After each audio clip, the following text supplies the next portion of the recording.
Беа одбиени речисите ваши барања за притвори, коментар, што ќе Вака, претендирате? наши законски права, кои што ги имаме во постапката, правото да вложуваме правни лекови и во текот на оваа недела, зависно како истекува правото на жалба, ќе бидат поднесени жалби против решенијата и навремено ќе ви известиме. Колку постојаното одлагање на предметите што ги имате во судните сега? Очекуваме дека конечно од септември натака веќе ќе започнат. Обвинетите имаат право на одбрана, со оглед дека имаат нови адвокати, не можеме да го негираме тоа е право што законски им следува и тоа е тоа. Мислите ли дека беше на постапките тврдина 2 и таргет?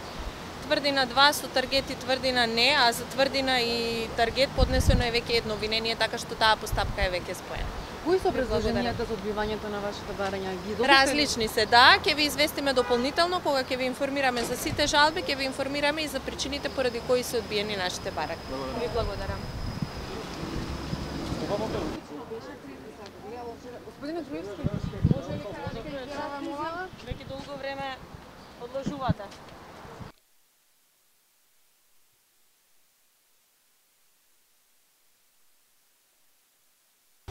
Па добро, денешната главна расправа се одложи на мое барање и на барање на колегата Миле Петревски, поради тоа што бевме ангажирани како бранители во овој предмет заради подготовка на одбраната. Тоа во овој момент. Ќе се видиме на 26-ти. Предмети сте се гледаме дека во секој во некој нов предмет. Не оно секаде каде што е господинот Мијалков, бидејќи сум негов бранител, јас сум адвокат и во тие предмети. Има предмет не има? Молам? Овој предмет. Да, меѓутоа господинот Горан Груевски ме ангажираше. Имате ли воопшто можност да се запознаете со предметот и какви се нашите прилични оценки за обвиненијата? Не, воопшто нема можност да го видам предметот, тоа ќе го сторам во овој рок кој што ни го даде судот, така да тоа би било тоа во овој момент. Застапувате, застапувате Мијалков, за него се уште веќе одлучи кривичниот суд и притворот, што околу тоа Па добро, следува за постапка обвинението околу- кога подигнавте. Не, следува постапката околу жалба на решението за мерката за предпазливост која што му е определена.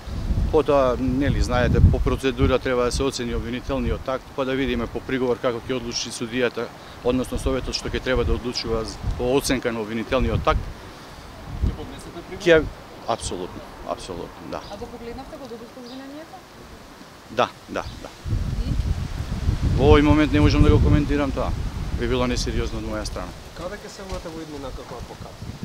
Па Бидејќи веќе- некако го заменивте Никола Додерски. Каде ќе сведете? Па ви одговорив веќе каде што се појавува господинот Мијалков во тие предмети.